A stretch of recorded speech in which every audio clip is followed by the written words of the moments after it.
Dilansir dari Kompasiana.com dengan penulisnya yaitu Fedi Wanditya Setiawan, di tengah ledakan digital dan euforia kecerdasan buatan AI, siapa yang menyangka bahwa lulusan ilmu komputer justru menjadi salah satu kelompok paling rentan di pasar kerja? Seolah tak masuk akal.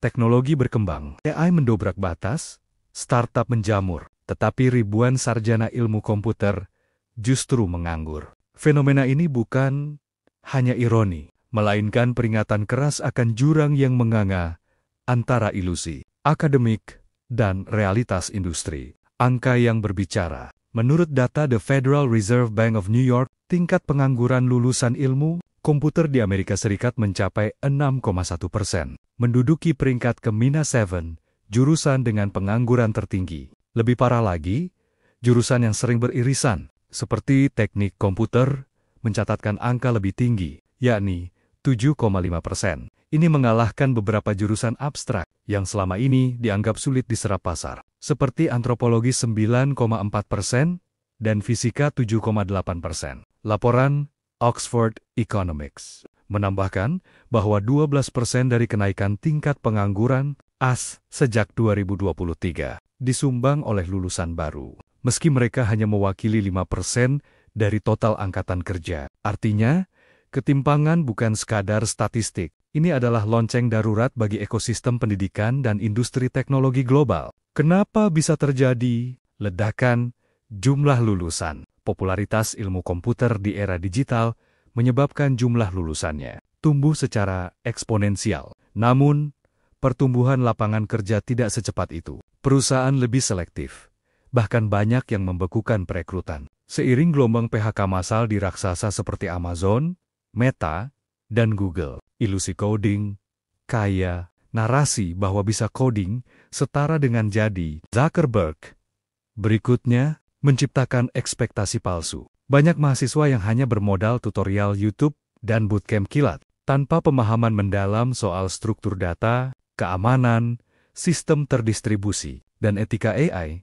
Michael Ryan, pakar keuangan, menyebut, banyak yang bahkan tak mampu menunjukkan kompetensi paling dasar. Otomatisasi dan AI membunuh pekerjaan level awal. Ironisnya, lulusan ilmu komputer justru jadi korban dari teknologi yang mereka pelajari. AI generatif seperti ChatGPT, Copilot, dan Gemini mulai mengerjakan tugas-tugas yang dahulu menjadi proyek magang atau pekerjaan entry-level, coding dasar, dokumentasi API, bahkan debugging awal, kini bisa dilakukan mesin. Kapitalisme elitis.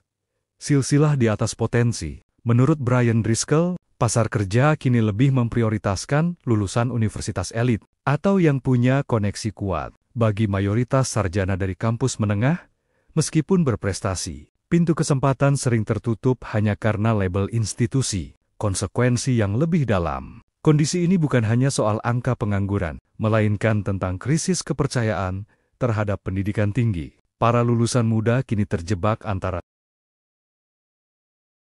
utang pendidikan yang membengkak, harapan pekerjaan tinggi yang hampa, stres mental karena rasa gagal, meskipun mereka sudah berusaha keras. Fenomena ini juga bisa memicu brain drain terbalik, di mana talenta digital muda memilih beralih profesi ke bidang yang lebih stabil, atau bahkan meninggalkan teknologi sama sekali. Jika dibiarkan, ini akan mengancam daya saing digital nasional maupun global dalam jangka panjang. Solusi dan rekomendasi strategis. Realign kurikulum dengan realitas industri. Kampus tak bisa lagi hanya mengandalkan silabus konvensional. Kurikulum harus terhubung langsung dengan ekosistem startup, riset industri, dan proyek nyata. Magang wajib yang bermakna, bukan sekadar formalitas. Kembangkan soft skill dan adaptabilitas. Perusahaan butuh lebih dari sekadar coding. Mereka mencari problem solver, komunikator efektif, dan pemikir sistemik.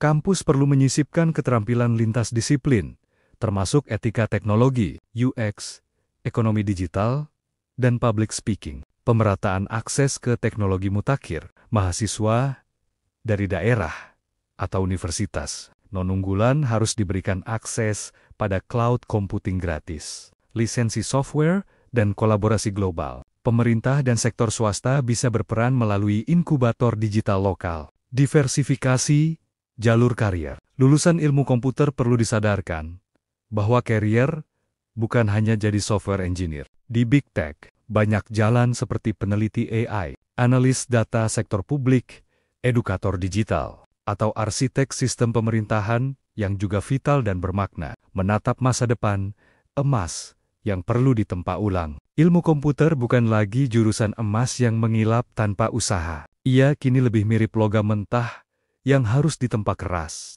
dipadukan dengan pengalaman, jaringan, dan karakter. Jika tidak ada koreksi arah dari pendidikan tinggi, industri, dan kebijakan pemerintah, maka kita akan menyaksikan generasi sarjana digital yang frustrasi dan apatis. Bukan karena mereka bodoh, tapi karena sistemnya buta arah. Ilmu komputer bukan mati, tapi ia butuh reinkarnasi. Bukan hanya sebagai keterampilan teknis, tetapi sebagai fondasi peradaban digital yang inklusif dan manusiawi. Please subscribe, like, share. Mahu, terima kasih.